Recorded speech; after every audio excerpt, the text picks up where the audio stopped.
लेकिन फिर भी मैं सुन लीजिए बात, अब आप सुन लीजिए मित्र जी जी अब सुन लीजिए मित्र जी। पहले तो तोड़ा जो है तोड़ने फोड़ने हिंसा करने ये सब काम कम्युनिस्टों का, कांग्रेसियों का, मुस्लिम लीगियों का है। भारतीय जनता पार्टी इसमें विश्वास नहीं रखती है। भारतीय जनता पार्टी निर्वाचन आयोग में, दूसरी बात, अब जम्मू एवं कश्मीर में अब जम्मू कश्मीर में तो 5 ही सीट है।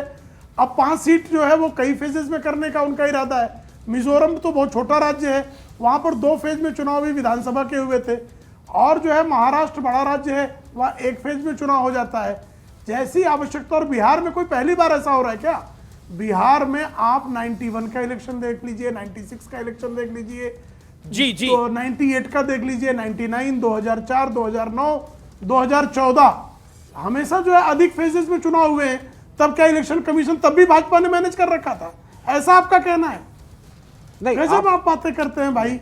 आप कुतर्क देकर जो है कि अब इलेक्शन कमीशन जो है जवाब ले लेते हैं, जवाब लेते हैं। अनुराग भदौरिया भी रिएक्ट करना चाहते हैं। अनुराग भदौरिया, पहले तो शुभकामनाएं आपको लोकतंत्र के इस महापर्व की, और हम आशा करते हैं कि लोकतंत्र जीते। कितने तैयार हैं आप, यानी समाजवादी पार्टी? देखिए, हम भी तैयार हैं, हम भी तैयार हैं, जनता भी तैयार है। चुनाव की तारीख आई, लोकतंत्र का त्योहार लाई, जनता मनाएगी इसे धूमधाम से और बीजेपी को हराएगी भी धूमधाम से।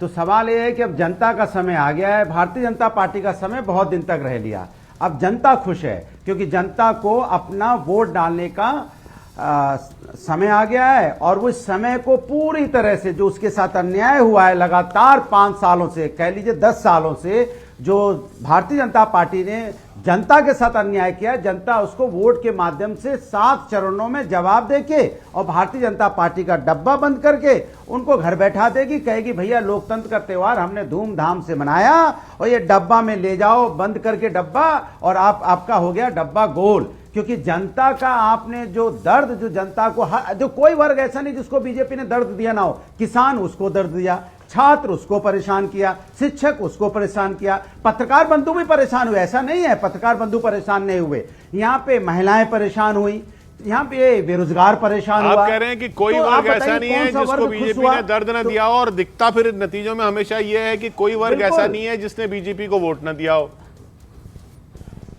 नहीं, आप देखिएगा इस बार जब वोट निकलेगा तो आपको पता चलेगा जनता इतना साइलेंट वोट करने वाली है, क्योंकि इन्होंने वोट तो जो निकलेगा वो जनता जनार्दन देगी, वो जनता जनार्दन देगी। लेकिन एक वादा आप करिए अनुराग भाई, और ये पक्के तरीके से करिए। एक वादा आप करिए कि 4 जून को आप 11 बजे नहीं निकलेंगे, आप 4 बजे तक 4 जून को बैठेंगे। देखिए, आप 11 बजे तक नहीं निकलेंगे। देखिए, हम तो हमेशा ही बैठते हैं, नहीं, हम तो हमेशा ही बैठते हैं, लेकिन आपका ब्रेक जब ज्यादा हो जाता है तो हमारी भी मजबूरी हो जाता है जाना। भाई कितनी देर तक बैठे रहे? 5-5 घंटे बैठने के बाद तो आप 10-15 मिनट के बाद तो निकलोगे ही ना। क्या बताइए नहीं निकलेंगे? अभी आप देखिए, अभी 1 घंटे बाद, 2 घंटे बाद आप ही उठ जाओगे, आप ही ब्रेक ले लोगे 2 घंटे में। और हम अगर 4 घंटे बाद ब्रेक ले लेते हैं तो क्या दिक्कत है? बताइए आप। अभी आप 1 घंटे बाद ब्रेक लेते कि नहीं लेते? अगर हम 4 घंटे बाद 2019 का लोकसभा चुनाव याद आ रहा है, जिसमें जैसे ही एक नेता की बाइट चली और आप चले गए थे वहां से। लेकिन चलिए, इस बार शुभकामनाएं आपको है, आप भी अच्छा करें, लोकतंत्र भी अच्छा करे। लेकिन प्रेम शुक्ला, डब्बा आपका गोल होने वाला है, क्योंकि आपने लोगों को बहुत प्रताड़ित करा है। कोई ऐसा वर्ग नहीं है जिसको आपने प्रताड़ित नहीं करा है।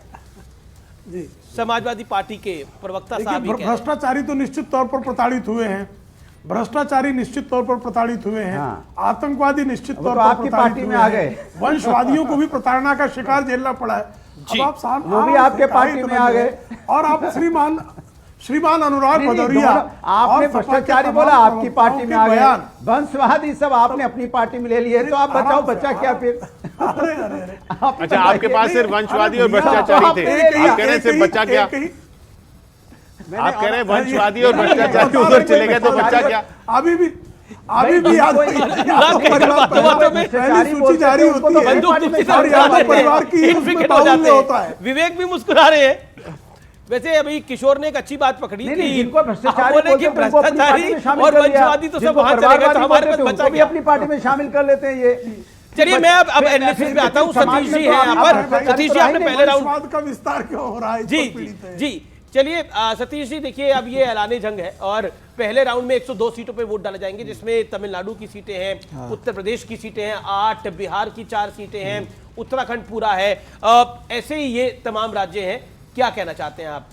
देखिए, मैं अभी सुन रहा था, देखिए कभी भी कोई सत्ताधारी पार्टी रहती है, उसके हिसाब से चुनाव आयोग के कुछ न कुछ चीज़ें झलकती हैं। और जिस प्रकार से इससे हम पता लगा सकते हैं, एक तो जो बिहार में 7 फेज में और तमिलनाडु में एक ही दिन में, जी, ये दोनों में क्या अंतर है मुझे समझ में नहीं आ रहा है। तो ये तो नहीं आ रहा है, तो देखिए वो थोड़ा टेलर मेड किया जाता है, वो रहता है वो उस पर चुनाव आयोग में, और बराबर रहा है, पहली बात। दूसरी बात ये है कि अगर तमिलनाडु को पहले फेज में रखा गया जी, तो ये भारतीय जनता पार्टी का जो एक, हम इस बार बोल रहे हैं, शब्द निकाला मैंने भी, AI, ऑल इंडिया पुश, तो उस ढंग से ये जो है उस तरफ ये दक्षिण का पुश, आज भी प्रधानमंत्री शायद उधर ही थे, तेलंगाना या कहाँ पे, तो ये एक नज़र आ रहा है कि अपने ये सीट को, मुकाम को बढ़ाना चाहते हैं। और ये जो पूरा जो आपका आइटिनरी दिखता है, उससे हो सकता है उनको मदद मिले, क्योंकि बंगाल में, बिहार में और यूपी में जी अब बहुत लंबा चुनाव है। ये आज के डेट के लॉ एंड ऑर्डर के हिसाब से भी ऐसा नहीं है कि ये दिन में नहीं होते, तो डिजिटल युग है। ये जवाब बीजेपी को नहीं देना, ये देना है जवाब इसी को। लेकिन सवाल ये है कि आज के डेट में अब तो वक्त आ रहा है कि अब